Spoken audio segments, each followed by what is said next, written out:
was going great until this stopped vacuuming. It stopped picking up the water. So I think it's because due to the blockage right here. So I'm going to have to remove this panel to gain access to it. There's a screw right here holding it in place, and a couple of screws right here, which I will have to disassemble. So even after cleaning out the panels, I still wasn't able to suck up the water. So it looks like I have to prime the pump. So how do you prime the pump? So what you want to do is power off the carpet cleaner, lay on the side, and then what you want to do is empty, press the trigger for 1 minute.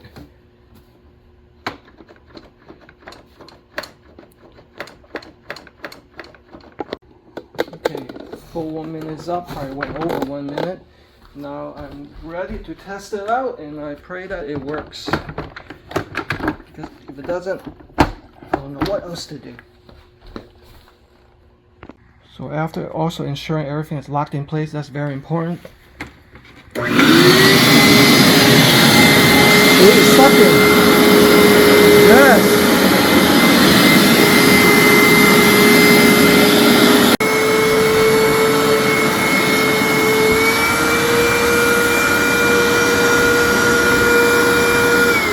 Now that stopped sucking. It's due to this air bubble. You see that pop down?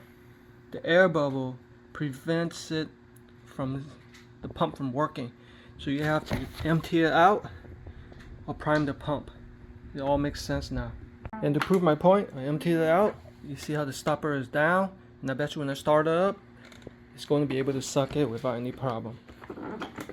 Watch this.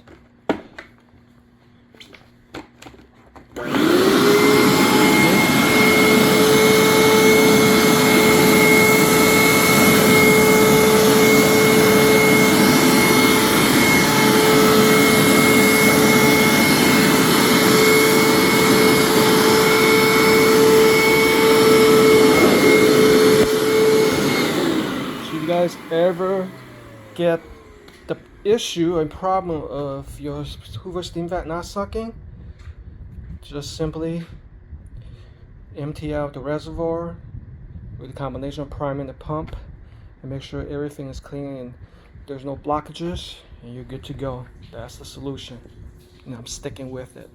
Happy cleaning.